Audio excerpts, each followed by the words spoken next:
दोस्तों नमस्कार। इस देश में सत्ता को खुश रखिए, आपके काम होते चले जाएंगे। और सत्ता खुश तभी होती है जब उसके अकाउंट में पैसा आता है, क्योंकि सत्ता को चुनाव लड़ने जाना पड़ता है, उस वक्त उसे पैसे चाहिए और बिना पैसे के चुनाव जीते नहीं जा सकते हैं। लेकिन आपको अगर सत्ता को खुश रखना है तो यह मत देखिए कि चुनाव होने वाले हैं, चुनाव आ रहे हैं या फिर अगले महीने चुनाव है, भूल जाइए। और इसकी एवज में सरकार को आपके लिए देने को बहुत कुछ है। सस्ते दामों में आपको इस देश में सार्वजनिक उपक्रम मिल जाएंगे कौड़ियों के मोल। इस देश के भीतर में जिसकी कीमत 100 करोड़ होगी वह आपको 50 करोड़ में मिल जाएगा, जिसकी कीमत 500 करोड़ होगी वह आपको 200 करोड़ में मिल जाएगा। तो उसकी एवज में आपको सिर्फ पॉलिटिकल फंडिंग करनी है ना कमाल का खेल। लोकतंत्र को पैसा चाहिए और पैसे पर टिके लोकतंत्र को इस देश की ऐसी राजनीतिक सत्ता चाहिए जहां पर उसके अकाउंट में पैसा आते चला जाए। अप्रैल का महीना, मार्च के महीने तक तो उत्तर प्रदेश के चुनाव को लेकर इस देश के भीतर में शोर मच रहे थे, लेकिन अप्रैल के महीने में तो कुछ भी नहीं है। और अब तो नवंबर के महीने में गुजरात में चुनाव होने हैं, लेकिन अप्रैल के महीने में भी 648 करोड़ 80 लाख रुपए पॉलिटिकल फंडिंग के आ गए। यानी कमाल की चीज है, इस देश में कितना पैसा है और उस पैसे की एवज में उन्हें जरूर कुछ मिलेगा जिन्होंने करोड़ों रुपए सरकार की पॉलिटिकल पार्टी को दान में दे दिए। इतना पैसा इस देश के भीतर में है, शायद इसीलिए नकेल कसी नहीं जाती है बल्कि कमीशन ले लिया जाता है। और इसके ठीक समानांतर इसी दौर में पवन हंस नाम की कंपनी भी बिक गई। यह सरकार की कंपनी है। ओएनजीसी के पास 49%, सरकार के पास 51%। ओएनजीसी भी सरकार के ही अधीन है, लेकिन सरकार ने 51% शेयर अपने जो बेच डाले, जो उसके अपने हक के थे, उसकी एवज में उन्होंने 500 करोड़ की कंपनी के एवज में सिर्फ 211 करोड़ में बेच दिए। यह खेल क्या है और इस देश के भीतर में सब कुछ पैसे से कैसे चलता है और पैसा ट्रांसफर होते हुए पॉलिटिकल पार्टी के फंड में कैसे आ जाता है, हमें लगता है आज इसको समझने की बहुत जरूरत है। क्योंकि जब जब चुनाव होते हैं तब तो करोड़ों के वारे न्यारे होते ही हैं, बिना चुनाव हुए भी करोड़ों के वारे न्यारे गजब की चीज है। और उसमें एक नाम आता है इलेक्ट्रॉल बॉन्ड का। 2018 में इलेक्ट्रॉल बॉन्ड इस देश में जब इंट्रोड्यूस किया गया, बड़ा विरोध हुआ था, तमाम पॉलिटिकल पार्टीज ने विरोध किया। इस देश के भीतर में दो ऑर्गेनाइजेशन ने एक सुप्रीम कोर्ट का भी दरवाजा खटखटाया, कहा कि यह इलेक्ट्रॉल बॉन्ड के जरिए इस देश की डेमोक्रेसी को आप आहत कर देंगे, उसे डैमेज कर देंगे। सुप्रीम कोर्ट ने चुप्पी थाम ली और धीरे धीरे इलेक्ट्रॉल बॉन्ड इस देश में पॉलिटिकल फंडिंग का एक ऐसा सच हो गया जिसमें इस अप्रैल के महीने में जो एसबीआई का डाटा निकल कर आया उसमें पता चला 648 करोड़ 48 लाख रुपए इस अप्रैल के महीने में इलेक्ट्रॉल बॉन्ड के जरिए पॉलिटिकल फंडिंग हो गई। अब आप कल्पना कीजिए कि इससे पहले जिन राज्यों में चुनाव हो रहे थे उन राज्यों के चुनाव के वक्त भी अलग अलग तरीके से 1214 करोड़ रुपए सिर्फ जनवरी, फरवरी, मार्च में आए। तब तो इलेक्शन था, मानकर लोग चल रहे थे कि इलेक्शन है, पैसा चाहिए, लेकिन अप्रैल के महीने में नहीं चाहिए था। और ऐसा नहीं है कि इलेक्ट्रॉल बॉन्ड 1 करोड़ का ही होता है, यह 1000 रुपए का भी होता है, 10,000 रुपए का भी होता है, 1 लाख रुपए का भी होता है, 10 लाख रुपए का भी होता है और 1 करोड़ का होता है। लेकिन जो जानकारी निकल कर आई उसमें 1 करोड़ के 640 बॉन्ड खरीदे गए 1 अप्रैल से 10 अप्रैल के बीच में, यानी 640 करोड़ तो यही हो गए। इसके अलावे 10 लाख के लगभग 79 बॉन्ड खरीदे गए, यानी 7 करोड़ 90 लाख यह भी हो गए।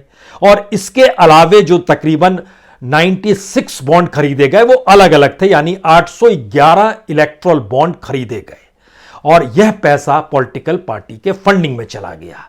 ध्यान दीजिए, बड़ा महत्वपूर्ण है, यह फाइनेंशियल ईयर की शुरुआत होती है और फाइनेंशियल ईयर के पहले महीने में ही, अप्रैल के महीने में बड़ी रवायत रही है, जिसको पैसा है दे दीजिए, क्योंकि नए फाइनेंशियल ईयर में नए नए सरकार के हाथों से आपको प्रोजेक्ट लेने पड़ेंगे और सरकार भी नए फाइनेंशियल ईयर में खोजेगी कि किसे प्रोजेक्ट देने हैं। तो प्रोजेक्ट उसे ही दिए जाएंगे क्या जिन्होंने पॉलिटिकल फंडिंग की है। कोई मुफ्त में पॉलिटिकल फंडिंग तो नहीं करेगा, क्योंकि अप्रैल का महीना बड़ा शानदार महीना होता है। 2021 में यानी एक बरस पहले, इससे पिछले बार में 695 करोड़ रुपए सिर्फ अप्रैल के महीने में ही फंडिंग हुई थी। उस पीरियड में याद कीजिए कोविड की दूसरी लहर थी, लेकिन कोई फर्क नहीं पड़ा। उसके बाद अलग अलग प्रोजेक्ट सरकार से चाहिए तो आपको मिल जाएंगे, आप पॉलिटिकल फंडिंग कर दीजिए।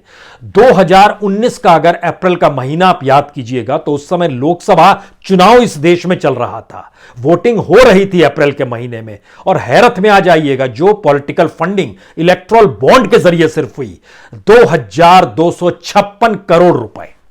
यह ताकत होती है पूंजी की, जिसमें आप सत्ताधारी पॉलिटिकल पार्टी के हाथ में अगर कुछ थमा देते हैं तो उसकी एवज में आपको कुछ मिल जाएगा। हम इस पॉलिटिकल फंडिंग के पैरेलल में हमें लगता है एक जिक्र आज पवन हंस का कर लेना चाहिए, क्योंकि लगभग 60 घंटे ही तो हुए हैं अभी जब इसको डील को फाइनल किया गया है।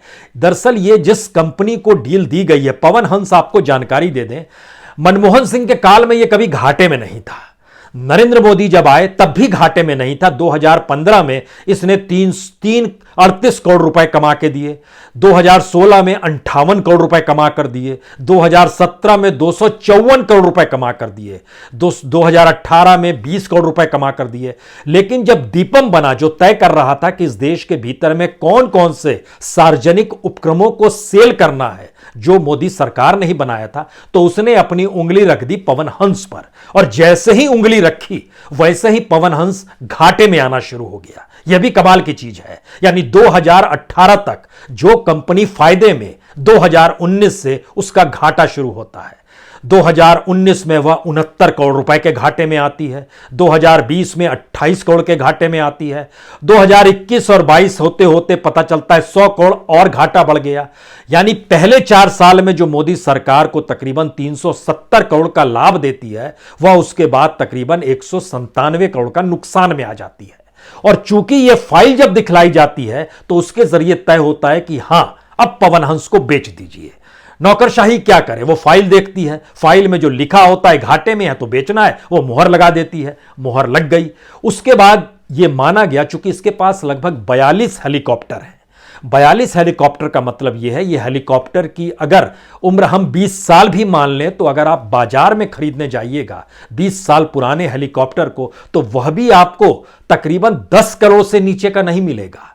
लेकिन 42 हेलीकॉप्टर के साथ इस कंपनी को 211 करोड़ रुपए में स्टार 9 मोबिलिटी प्राइवेट लिमिटेड ने खरीद लिया। अब आप कहेंगे ये कमाल की डील है।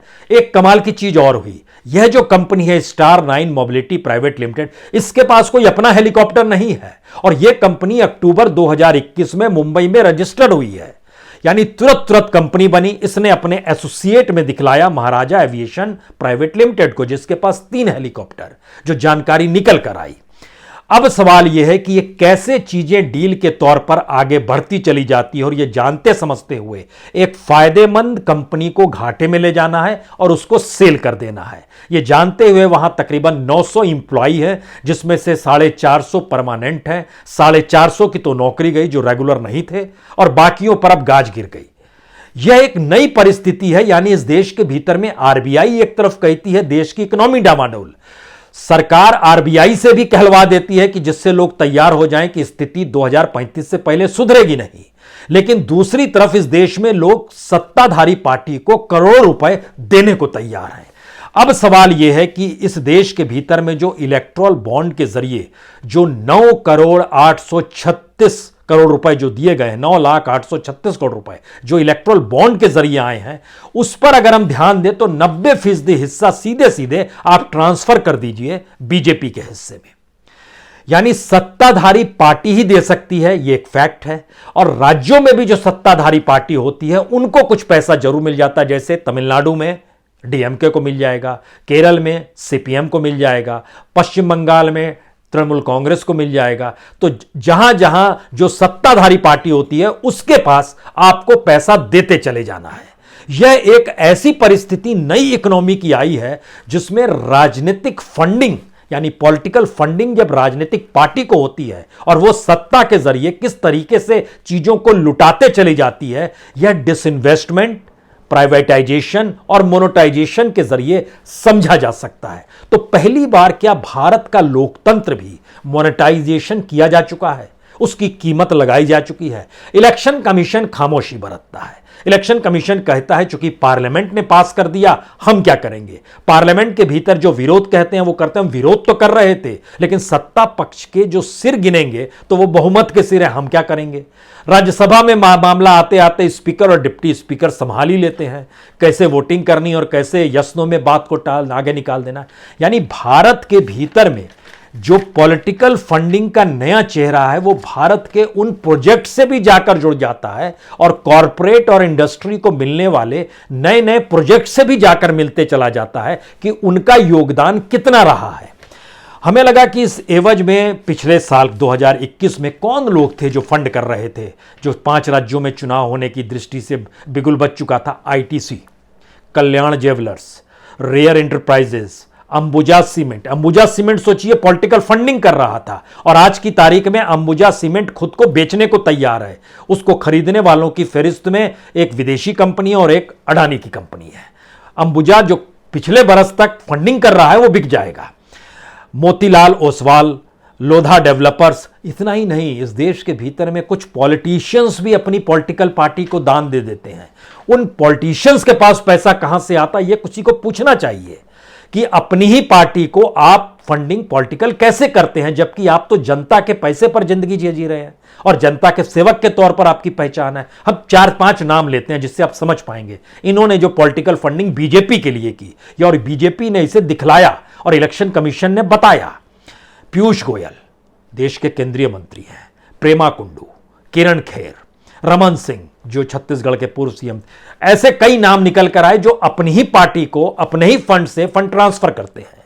तो जाहिर है इनके पास पैसा कहां से आ रहा है या इनकी सेवा भाव पार्टी को लेकर कुछ ऐसा है और पैसा इतना ज्यादा है, यह भी एक सवाल है। और जब आप जनता के चुने हुए नुमाइंदे हैं तो आप जो दूसरा काम कर रहे हैं वो नियम से तो करना नहीं चाहिए, वहां से कमाई होनी नहीं चाहिए। अगर वहां से कमाई हो रही है तो आपको पार्लियामेंट से पैसा नहीं लेना चाहिए क्योंकि वो टैक्स पेयर का पैसा है और आप उसकी सेवा के लिए एज ए पार्लियामेंट्रियन आपको चुना गया है। लेकिन सारी चीजें धराशायी हो गई और इस पूरी प्रक्रिया में जो ले देकर लोकतंत्र चलता रहे, इस परिस्थिति में जब चीजें आकर खड़ी हो गई तब आइए 2 चीजों पर। इस देश के भीतर में जो पॉलिटिकल फंडिंग हजारों करोड़ की हुई उसकी एवज में क्या इस देश को राजस्व का घाटा सहना पड़ा जो डिसइन्वेस्टमेंट और प्राइवेटाइजेशन के नाम पर हो रहा था। यह सवाल कोई भी करेगा क्योंकि जब आप पवन हंस का जैसे हमने नाम लिया, 2 साल पहले तक उसकी कीमत 500 करोड़ लगाई जा रही थी और फाइनल बिड हुई 211 करोड़ में। ऐसी कंपनी को जो कुछ महीने पहले बनी है, 6 महीने हुए हैं अभी बने हुए, और उसकी बिड को फाइनल कर दिया गया। उसको इस क्षेत्र में अनुभव है या नहीं है, नहीं जाना समझा गया, पैसा देखा गया, डील फाइनल। यानी पैसा ही महत्वपूर्ण है। तो इकोनॉमी का ये नया मंत्र जो है यह आपको उस दिशा में ले जाएगा जहां पर 2-3 सवाल आपके जहन में आने चाहिए। इस देश के भीतर में जो लगभग 3 लाख करोड़ रुपए सरकार ने बीते 8 वर्ष में डिसइन्वेस्टमेंट से कमाए हैं, ओरिजिनली उसकी कीमत क्या होनी चाहिए थी।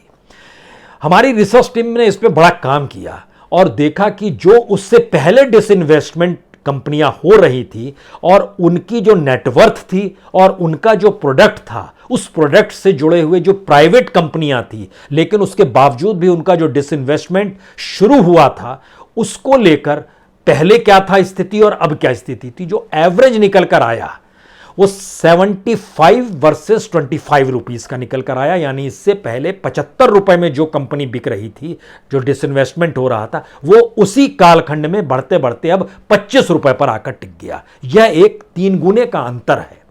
तो क्या यह 3 गुने का जो मार्जिन है वो मार्जिन पॉलिटिकल फंडिंग के तौर पर शिफ्ट हो जाता है? पहला राउंड यह है।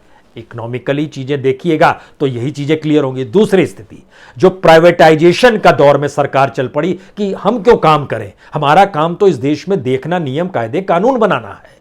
हमको इस देश के भीतर में कंपनी चलाने थोड़े आए, तो कंपनी बेच डालिए। तो प्राइवेटाइजेशन की तरफ सरकार जिस दिशा में बढ़ी, और इसमें हमको लगता है कि आपको वो 6 लाख करोड़ रुपए जोड़ने चाहिए जो सरकार ने अलग अलग मिनिस्ट्रीज के जरिए एक पाइपलाइन बनाई है कि 2025 तक हमको प्राइवेटाइजेशन जो करेंगे अलग अलग मिनिस्ट्री का, जिसमें हर चीज़ है, जिसमें एयरपोर्ट है, जिसमें रेलवे स्टेशन है, जिसमें पावर ट्रांसमिशन है, जिसमें सड़क है, जिसमें स्टेडियम है, हर चीज़ है, कमोवेश रेलवे ट्रैक है, सारी चीज़ों का जो प्राइवेटाइजेशन 6 लाख करोड़ का है, उसकी कीमत का एनालिसिस जब गवर्नमेंट के तौर पर किया गया कि अगर गवर्नमेंट इसे खरीदती और गवर्नमेंट अगर अपने आप चलाने की परिस्थिति में लाती तो ये 6 लाख करोड़ जो है, इसमें आपको कुछ करने की जरूरत नहीं है, सिर्फ एक ही जीरो लगाना है। यह सीधे सीधे 60 लाख करोड़ हो जाता है। पहला राउंड यहां पर। दूसरा राउंड, इससे जुड़े हुए रोजगारों की परिस्थिति पे जो असर पड़ता है और प्राइवेट सेक्टर जो मुनाफा कमाता है, और जिस भी क्षेत्र में प्राइवेट सेक्टर ने कदम रखा वहां पर उसका पहला धर्म मुनाफा कमाना ही रहा है। उसने कंपनी खरीदी है, पैसा लगाया है, वो मुनाफा चाहेगा ही। उसको जब देखा गया तो पता चला सरकार जिन चीजों को चलाती है उसकी एवज में प्राइवेट सेक्टर जो खर्च करता है उसी कंपनी को चलाने को लेकर, उस कंपनी को चलाने में वह कीमत लगभग 1.5 गुना बढ़ा देता है, और जनता से वसूली जो करता है वो लगभग 5 गुना ज्यादा करता है। यानी 10 रुपए का माल 50 रुपए में बढ़ जाता है, और जो 100 रुपया खर्च हो रहा था उसकी एवज में 150 रुपए वो अपने गवर्नेंस पे खर्च करता है, अपने मैनेजमेंट पे खर्च करता है। तो मैनेजमेंट को भी सुविधा मिलती है, लेकिन वो सारी सुविधाएं उसी जनता को देनी है जिसके पास वो प्रोडक्ट जाएगा। या जो अगर कोई सड़क बना रहा है तो टोल की कीमत वैसे बढ़ जाएगी, कोई स्टेडियम बढ़ा रहा है तो उसमें घुसने की कीमत वैसे बढ़ जाएगी, हर चीज की कीमत ऐसे बढ़ती चली जाएगी, क्योंकि प्राइवेट सेक्टर की पहचान ही प्रॉफिट एंड लॉस पर टिकी हुई है, गवर्नमेंट वेलफेयर पर टिकी होती है।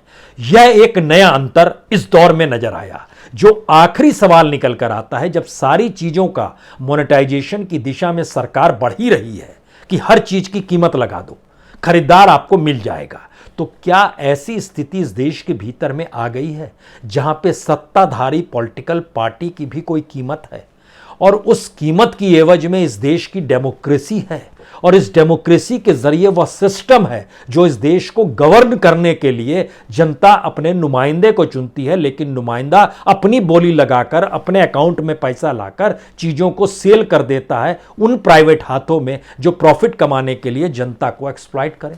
यह एक नई स्थिति है। इस पूरी कड़ी के भीतर में आपको 2 बातें बहुत साफ तौर पर मिलेगी। पहला, भारत की डेमोक्रेसी को चुनावों के जरिए बेचने की प्रक्रिया में लाकर मौजूदा वक्त ने खड़ा कर दिया है। दूसरी, जो कीमत लगाई जाती है उसकी एवज में जो खरीदार होता है उसको लाभालाभ की स्थिति होती है, क्योंकि कॉरपोरेट जो पॉलिटिकल फंडिंग कर रहा है उसकी फंडिंग लगातार बढ़ती जा रही है। हमने इलेक्शन कमीशन की साइट पे जाके देखा कि दरअसल 2014 में जो कंपनियां, तकरीबन 500 से ज़्यादा देश के लोगों और कंपनियों ने 2014 में प्रधानमंत्री मोदी को बनाने के लिए फंडिंग की थी, 2019 आते आते उनमें जो कंपनियां थी उसमें 90% कंपनियों के नेटवर्थ में इजाफा हो गया, और उसमें ज़्यादातर कंपनियां उस समय महाराष्ट्र और गुजरात से जुड़ी हुई थी, कुछ चंडीगढ़ से जुड़ी हुई थी, कुछ असम से भी जुड़ी हुई थी। यह एक ओवरऑल देश पैन इंडिया का संकट है कि आपको हर जगह काम राजनीतिक सत्ता के करीब और जुड़ाव होकर ही मिलेगा। यानी सवाल सिर्फ अडानीज का नहीं है, सवाल उस पॉलिटिकल इकोनॉमी का है जो पॉलिटिकल पार्टी के ग्रोथ में सहायक होती है और अपने नेटवर्थ को उसी रकम से बढ़ाती है जिस छोटी सी रकम के जरिए वो पॉलिटिकल पार्टी को अपने चुनाव जीतने के लिए चुनावी फंडिंग कर देती है। तो क्या यह माना जाए कि भारत के भीतर में पैसे का जो पूरा खेल है वह उस लोकतंत्र के ऊपर रेड कारपेट की तरह बिछ चुका है, जहां पर अपनी सुविधा अनुसार कोई भी कॉरपोरेट, कोई भी इंडस्ट्री मौजूदा वक्त में पॉलिटिकल पार्टी जो सत्ताधारी है, क्योंकि उसकी अपनी कोई पॉलिसी, कोई अपनी नीति, इस देश को लेकर कोई नीति, कोई नया इकोनॉमिक्स, ऐसा कोई ढांचा आपको नजर में नहीं आएगा। और जब हम ये बात कह रहे हैं तो उसके पीछे एक फैक्ट ये है कि आरबीआई की रिपोर्ट ने बहुत साफ तौर पर लिखा है कि जिस विजन को अपनाना होगा वह विजन नहीं अपनाया गया इस देश की अर्थव्यवस्था को आगे बढ़ाने के लिए या डूबती हुई अर्थव्यवस्था को पटरी पर लाने के लिए। तो आरबीआई भी अपने तौर पर सरकार द्वारा ही संचालित होती है, आरबीआई के बोर्ड में भी सरकार के ही लोग रहते हैं। यानी सरकार क्या आरबीआई के जरिए इस देश को तैयार कर रही है कि डूबती अर्थव्यवस्था, पॉलिटिकल फंडिंग, कौड़ियों के मोल बेचे जाने की परिस्थिति, कॉरपोरेट का बढ़ता नेटवर्क, देश की जीडीपी नीचे आती हुई, यहां पर मैन्युफैक्चरिंग सेक्टर का धराशायी होना, रोजगार ना होना, इन सारी चीजों के लिए आप तैयार हो जाइए। यकीनन तो भारत की इकोनॉमी ने भारत के उस पॉलिटिकल सिस्टम को हड़प लिया और पॉलिटिकल सिस्टम ने भारत की इकोनॉमी को पॉलिटिकल इकोनॉमी में तब्दील करके एक नया मैसेज दुनिया के सामने दिया है कि इस देश में राजनीतिक सत्ता को डिगाने के लिए अब आपको उस पूरे पॉलिटिकल फंडिंग के स्ट्रक्चर को बदलना होगा। अब आपको आने के लिए पूरे उस सिस्टम को बदलना होगा जो सिस्टम इस देश में डेवलपमेंट को लेकर कॉरपोरेट के रास्ते पॉलिटिकल पार्टी के जरिए होते हुए गुजरता है और उसके बीच में हर बार चुनाव आ जाते हैं। हर चुनाव में पूंजी चाहिए, हर पूंजी के साथ विधायक और सांसदों की खरीद फरोख्त भी जुड़ी हुई है। तो एक ऐसा पूरा खांचा क्रिएट कर दिया गया इस देश के भीतर में जहां पर इस इकोनॉमी के सामने कोई भी चीज मायने नहीं रखती है और आपके अकाउंट में पैसा आता रहे, जो बीजेपी पॉलिटिकल पार्टी है उसके अकाउंट में पैसा आते रहे, उससे बेहतर कुछ हो नहीं सकता है। आखिरी बात, हर पॉलिटिकल पार्टी को रिटर्न दाखिल करना पड़ता है। मौका मिले तो इलेक्शन कमीशन की साइट पर जाइए, जो लेटेस्ट जिस भी पॉलिटिकल पार्टी ने, जैसे नेशनल पॉलिटिकल पार्टी 6 है, उसमें जब आप जाएंगे तो आपको दिखाई देगा कि हर पॉलिटिकल पार्टी ने अपना रिटर्न फाइल किया है। आपको बीजेपी का रिटर्न नहीं मिलेगा। पहली बात, जिन जगहों पर बीजेपी के डॉक्यूमेंट्स इंटैक्ट रहते हैं वह जब इलेक्शन कमीशन की साइट पर आप खोलिएगा वह अपलोड होगा ही नहीं, वह खुलेगा ही नहीं। दूसरी पार्टी का खुल जाएगा, ये नहीं खुलेगा।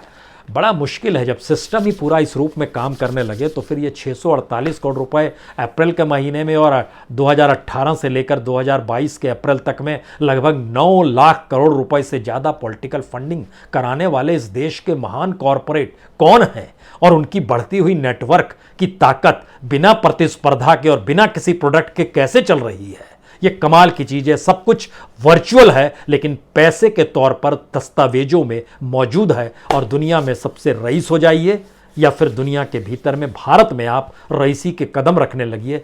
स्थिति नाजुक ये है कि पूरा सिस्टम अगर पॉलिटिकल इकोनॉमी और पॉलिटिकल फंडिंग पर टिक जाएगा तो फिर इस देश को छोड़ने वालों की तादाद इसीलिए बढ़ती है। वो जान जाते हैं कमा तो सकते हैं यहाँ पर, लेकिन इसके बाद कुछ बिजनेस नहीं कर पाएंगे यहाँ पर, तो निकल जाइए। और शायद इसीलिए 8 लाख लोग इस दौर में जो रईस थे वह इस देश को छोड़कर बीते 8 साल में जा भी चुके हैं। बहुत बहुत शुक्रिया, बहुत बहुत शुक्रिया।